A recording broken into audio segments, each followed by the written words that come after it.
Studies Department here at CU. Holly works on Tibet and Tibetan Buddhism in particular, and the title of her talk this morning is Love in Buddhist Tantra, a Tibetan Women's Voice. And welcome, Holly. Thank you. I do not know how to make an intelligent segue from drones to love letters. I guess it just shows what a broad theme listening to Asia really is. And so now we have to retune our ears from the buzz of drones to the wonderful lullabies of eastern Tibet. So in this case, we'll be listening to a literary voice that was originally oral. So these are, what I'm holding in my hands is a collection, a facsimile edition of love letters between two Buddhist visionaries in eastern Tibet. Khandro Tare Lhamo, who is the woman's voice we'll be listening to today. She didn't herself write, so she would have dictated these letters and had a scribe writing them down, and they're also all in verse. So I was really hoping today to have a Tibetan from eastern Tibet be able to sing some of these for you, but unfortunately Boulder has a large Tibetan community, but not from the region that these letters come from. So you'll have to bear with my translation. So Love in Buddhist Tantra, a Tibetan woman's voice. Tibetan Buddhist iconography contains a variety of tantric deities in ecstatic embrace. This is Vajrasattva and Vajratopa.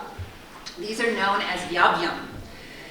Yab means father or male, and yum means mother or female.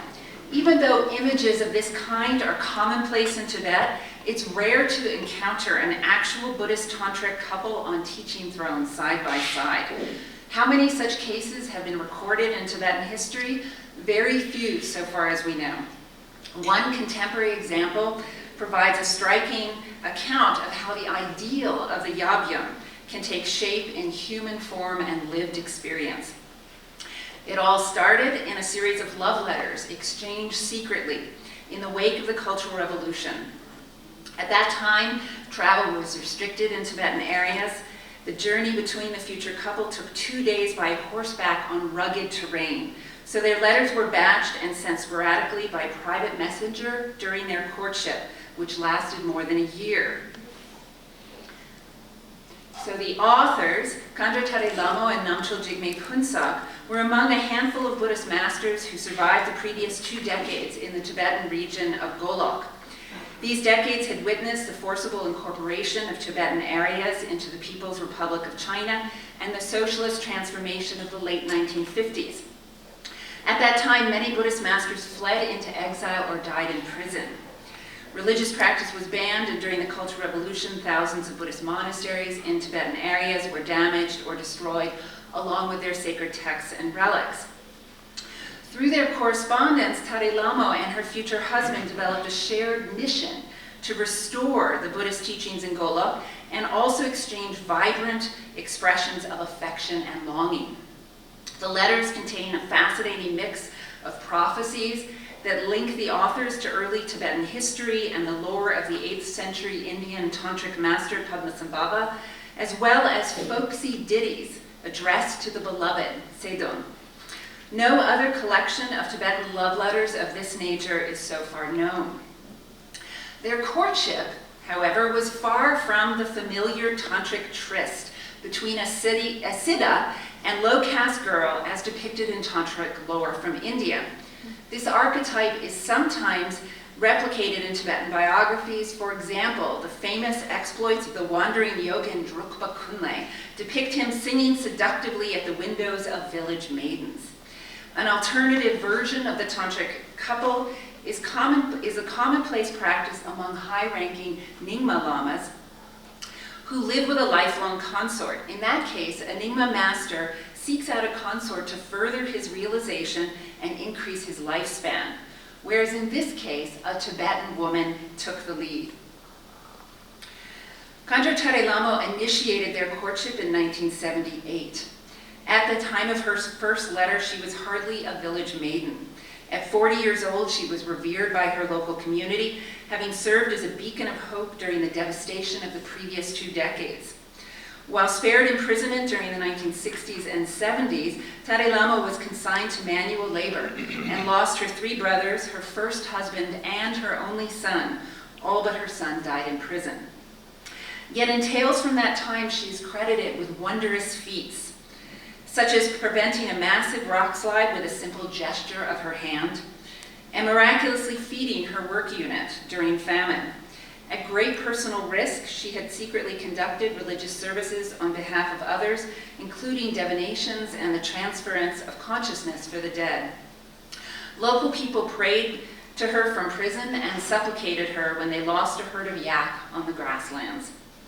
For those in Pema County of Golok, she was their local Khandroma, the Tibetan term for a realized female master that translates Dakini from the Sanskrit, hence the title Khandro preceding her name. In her youth, Tare Lhamo had been steeped in the esoteric milieu of Golok. So here's the grasslands of Golok, eastern Tibet. Born in 1938 as the daughter of a locally renowned master, Apam Terchen, she grew up in the predominantly Nyingma region, receiving esoteric teachings from the prominent masters of her era. Her root teacher, Dzongtar Kunzang Nyingma, was the grandson and emanation of the great revealer of treasures, Dujin Lingpa. For centuries, the revelation of treasures, or terma in Tibetan, has been a means to restore Buddhist teachings and renew their blessing stream within the Nyingma tradition of Tibetan Buddhism. Remarkably, she started to reveal treasures in her youth and had composed 5 volumes of Tibetan texts prior to sending her first letter in 1978. Tare Lhamo's first letter emerged out of a combination of her esoteric training in youth and the tragedy of her times. In that first letter, she wrote to Namtrul Rinpoche of a treasure awaiting them at a sacred lake in nearby Nyingma Yotse range. And so now I'm going to be using his epithet, Namtrul Rinpoche, so that we don't confuse him with the internationally renowned Khenpo Jigme Phuntsok, who others might be familiar with. So that's a picture of the couple with Khenpo Jigme Phuntsok of Larang Buddhist Academy in Serta. In subsequent letters, the 2 exchanged visionary recollections of their past lives together in India and Tibet that link them as a couple to the source of their revelations.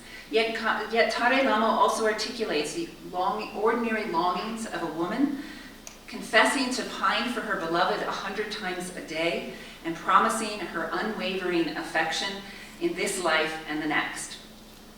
So when I first journeyed to Golok, Khandro Tare Lhamo had already passed away in 2002, and I was able to meet, though, with her husband, Namtrul Rinpoche, and he was gracious enough to give me 12 volumes of their collected revelations, and also this volume, which is a facsimile of their collected letters. So there's 58 letters, 188 pages in all. They're calligraphed in Ume script, which you'll see in a moment. So a very unique collection. To give some flavor for how love in Buddhist Tantra is expressed in a female voice, I offer a translation of a duet that Tare Lhamo composed between Devi and Padma, or Pema. So Devi is the name, the epithet that her scribe used to sign her letters, and Pema comes from his Namtrul Rinpoche's name in youth, Pema Lodro. So the duet was performed in 1979 for a small group of her followers during Sagadawa, the month-long celebration of the Buddha's parinirvana. So this duet shows a range of sentiments that characterize their courtship. One finds erotic imagery from India, such as the utpala, a type of lotus, whose nectar is enjoyed by a little bee, so birds and bees kind of images, and a peacock who flaunts its feathers in hopes of attracting a mate. Elsewhere, they use the term liberation through touch, rectal, for tantric sexual practices that facilitate revelation and realization. And in this duet, liberation through taste is used, Namtrul. That's a substitute referring to the taste of nectar that the little bee extracts from the lotus, still punning on sexuality. The mood is playful yet tinged with sorrow of being separated from the beloved. The strumming of a lute arouses longing, causing Devi to recall the words of her friend, where friend connotes an amorous liaison. Yet for Pema, sorrow is cleared away by the recollection of her stunning visage, like a brilliant moon in the dark night of the dark night sky. And he encourages her by suggesting that their aspirations to be together will be soon fulfilled. So to start the duet, Tare Lhamo invokes Samaya, or the oath of the past that binds the two together in their destiny to reveal treasures. This is an oath that they situate in a tantric initiation presided over by Padmasambhava himself. Thus, the pair took an oath in the distant past of the 8th century during their previous lives as his close disciples Yeshe Tsogyal and Namkhai Nyingpo. The tantric oath of Samaya sealed their shared destiny along with the prophetic entrustment of treasures to the pair by Padmasambhava. So this is going to be an abbreviated version. I'm not a Mac user, so let me see if I can do this. Okay.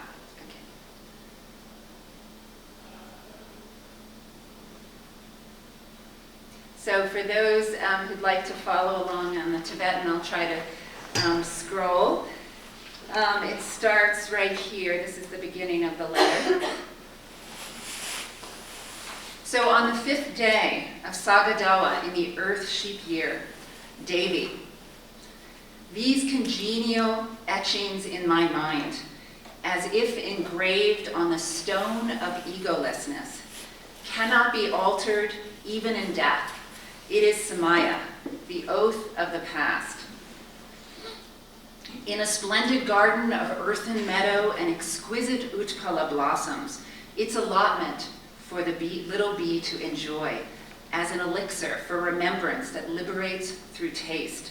The resonant plucking of the lute, a sorrowful mood in its melody, makes me never forget the words of my friend. The accumulation of karma is like that.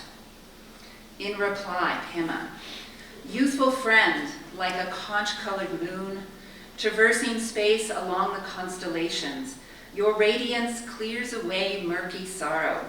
Due to prior wishes and vows, the time has come. Devi, above the crown-bearing Indian peacock, its voice like a melodious kalavinka bird, flaunts its dazzling form and lush plumage, spread out like a feather parasol or graceful bloom. Pema, the rock mountain with the seal of a conch is the den of the white snow lioness and her cubs. Below, ordinary beasts of prey have nowhere to flee. Her karmic dominion is given in the worldly order. With great lion Gesar arrayed on the throne, through the lakes of Ling's, though the lakes of Ling's 6 districts are frozen, the fortune of Ma is replete with cattle, sheep, and goats, and women folk offer liquor to gladden. Sorry, we've moved on here. Devi, the Lord, supremely victorious, precious jewel, has destroyed the doctrine of the dark demons. The sun of the sublime Shakya's teachings dawns. I offer a select portion to gather a festival of delight. Pema, you fortunate men and women gathered here, like a city of divine male and female warriors. I am from the auspicious site of Lalong Sumdo, the sign that the benefit of beings will be accomplished. The start of this month is a fortunate time to slowly unveil the profound path of secret means. Friend, the lineage of visionaries are seated in rows. The powerful warriors of Ling perform the dance. 100,000 mother dakinis sing songs of praise. Above, the wisdom deities disperse blessings. In between, the 8 classes of gods and spirits provide aid. Below, the Earth Lord and Nagas spread good fortune. The great kings of the 4 directions protect and nurture. This is a song to eat the savage hearts of vindictive demons. the enemies that destroy the Dharma, the teachings of the Buddha. This is a song to swing the lasso of auspiciousness and fortune in order to heal the demise and misery of destitute Tibetans. This is a song to accomplish whatever has been undertaken. Retinue of chief ministers and subjects, remain here now. The time has come to consecrate the 18 fortresses in order to instigate the joy of Dharma, the teachings of Buddha. Coincidence falls into place without obstructing conditions.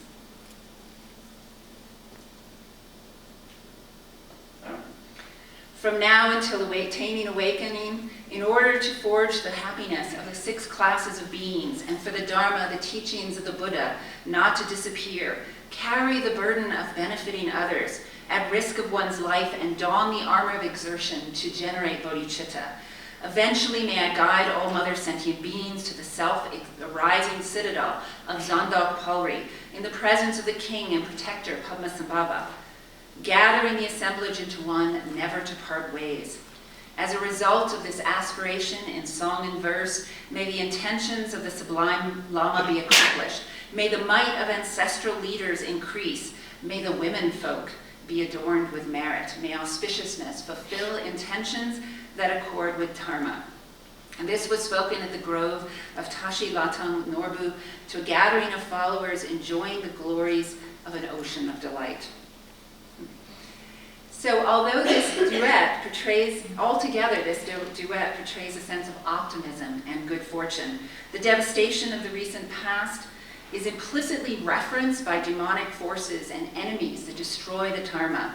Despite this, there's a triumphant tone. The demons have been vanquished and the sun of the Buddhist teachings is poised to rise once again. As an aspiration, this song is intended to cultivate auspiciousness and good fortune, quote, in order to heal the demise and misery of destitute Tibetans, end quote. One can feel a sense of power and strength in the images contained therein. The lioness towering over the other beasts, and Gesar presiding over his kingdom of Ling in the land of Ma with its wealth and cattle. Not only has the opportunity arisen for the couple to join together, but also the restoration of Buddhism is now possible. It is a fortunate time celebrated by the dance of Gesar's warriors and the songs of the mother Dakinis. While Khandro Tare Lhamo composed several duets of this kind, there's only one place where Namtrul Rinpoche appropriates her voice. It occurs in a poignant letter composed during one of his severe bouts of illness. In the letter, Tare Lhamo appears to him in a vision in the form of one of her previous incarnations in order to comfort him and instruct him on how to, quote, bring conditions like pain while ill on the path, end quote. In the account of his vision, he exalts Tare Lhamo in the role of a teacher, but also fashions her as a consort who can cure him of illness. In response, she sent him a lock of her hair as a relic to aid in his recovery, and later in life she performed a ritual called averting the call of the Dakinis to prevent his untimely death. In that sense, Tare Lhamo did perform the traditional role of the consort by ensuring his longevity. So this brings us back to the term yabyum, which literally means male and female. Okay, so yabyum, which literally means male and female and implies the conjoining of a heterosexual couple. In liturgical materials featuring deities in union, yabyum is often mistranslated. Take, for example, the expression dorsam yabyum, where dorsam is the abbreviated translation of Vajrasattva into Tibetan. The routine translation in English is Vajrasattva and consort, while a more accurate translation would be the Vajrasattva couple. So yabyum meaning a couple, a sort of unit, actually. So it denotes a tantric couple as a unit. This is not quite equality of the sexes, though, because the name of the more prominent member comes first and is usually male. Likewise, in tankas of deities and tantric siddhas, in union, the male usually faces the viewer with the female, often smaller in size, draped around his neck. So you see the proportion there, where the woman is basically like a little ornament or something just held in the hand of the tantric siddha. So this comes from the Gesar Palace. It's a mural in Gola. So nonetheless, The yabyum is an important model for collaboration during the process of revealing treasures. Tantric practices involving sexuality are understood to unlock the deep reaches of the mind where the memory of the original teachings given by Padmasambhava or comparable master remains. And this is the counterpoint to the physical treasures said to be hidden in rocks, the earth, lakes, and even the sky.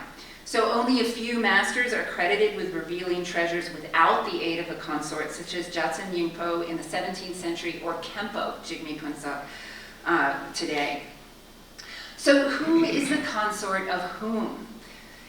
And to answer this, I have to say it depends on who you ask. So in her home region of Pema County at Tashi Gomong Monastery, I saw a reference, and this is quite unusual to see the female as the predominant member of a pair. I saw a reference to the couple as the Tare Lhamo yabyum, highlighting her as the primary figure. However, in publications from Serta, which is his home region, the roles are reversed. So for Tibetans in Golok, Tare Lhamo has been the more prominent and widely known, with disciples even among high-ranking lamas and prefecture officials. Yet among the community of their Chinese disciples, which grew rapidly in the decade since her death, Namtrul Rinpoche is the primary object of devotion. The only place where I've seen Namtrul Rinpoche depicted in publication or image without Tare Lhamo by his side is the Chinese version of his biography. One of the few places that I've seen Tare Lhamo depicted on her own without Namtrul Rinpoche by her side is an issue of the Ngakmang Journal dedicated to the great women in Nyingma history. So their biographies are published together. In fact, they serve as the yabyum couple, a joint protagonist in their in his biography. They're the Kyapje yabyum, the eminent couple. And their corpus was collected of their joint revelations, and also all the kind of publications and materials coming out of Nyenlong Monastery, their home monastery, depict them really as a unit, as a yabyum couple. So with respect to this couple, the consort question may miss the point of the yabyum as a functioning unit. Tare Lhamo and Namtrul Rinpoche lived together, taught together, and revealed treasures together for more than 2 decades. Their revelations in writing are combined into a corpus of 12 volumes bearing both of their names. In one of our meetings, Namtrul Rinpoche emphasized that Tare Lhamo has never left his side, even in death. Pointing next to him, he said that she was still present in all of his activities. In his bedroom, where he received visitors until his passing in 2011, he kept a seat set aside for her, and her empty throne has remained in the main shrine hall at Nyenlong Monastery, so that's the middle throne there. And in their they have a new, larger shrine hall. There's a dual throne bearing both of their picture on it. So in their Tibetan language publications, in photos distributed to followers, and in cassettes, and VCDs, video CDs, documenting their teachings and travels, they are depicted side by side as a tantric couple.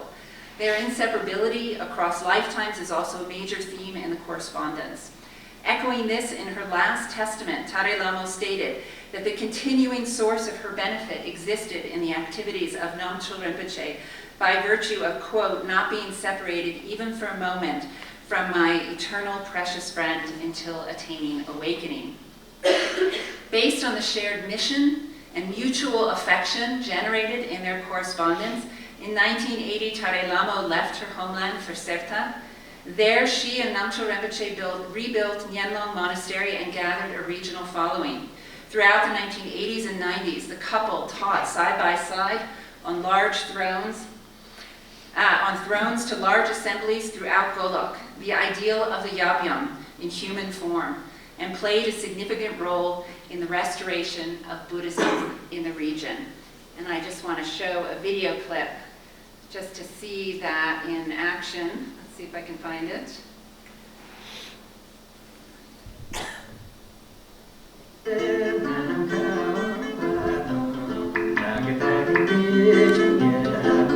these are it's an emotional song to the two of them.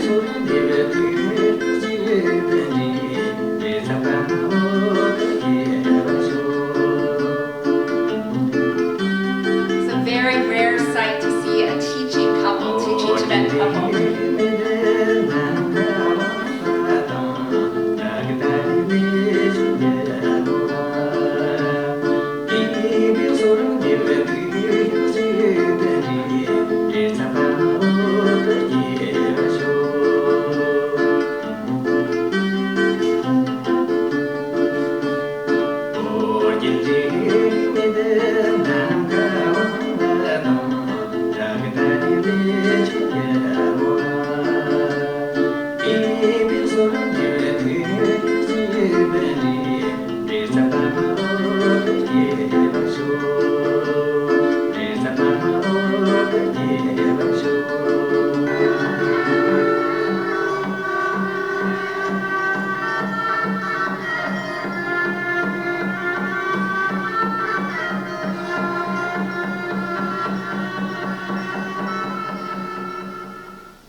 questions for Holly for lunch.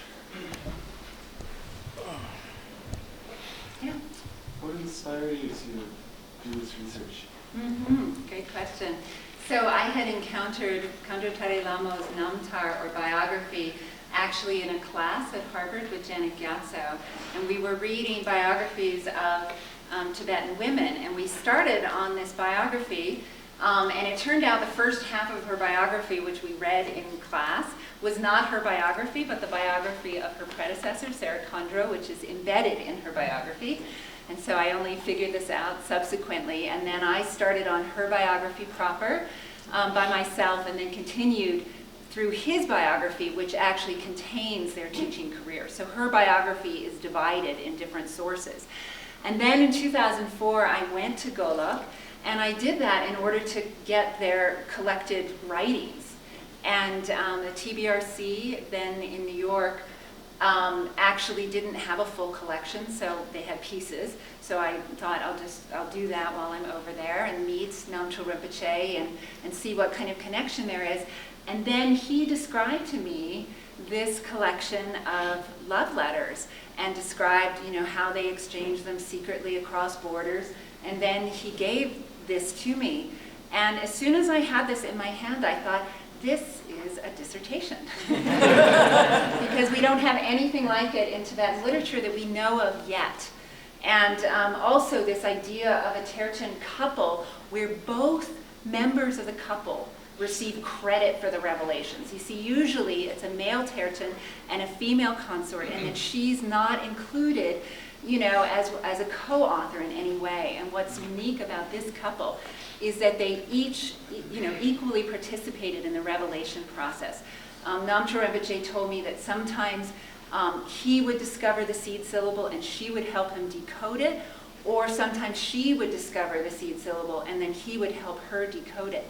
So there's a kind of lengthy collaborative process in taking these kinds of memories that are said to come from the 8th century and turn them into whole texts and ritual corpus, a whole ritual corpus out of, maybe one line, a seed syllable, something like that. So this was really exciting to me that a woman has played that role. Of course, there are a few female terchen known to us as well, but this is really a terchen couple. So that's very exciting. Now, I have to say that I went to a conference, the AAR, recently, and somebody was doing his paper on contemporary websites and Chinese disciples who are going to visit Tibetan masters. And this is sort of this was sort of the inspiration for this talk. He was talking about Nyenlong Monastery, and he said, "Oh, and Namtrul Jigme Phuntsok and his consort." And I thought, oh, come on. Here we go. This is happening, women get elided from the historical record.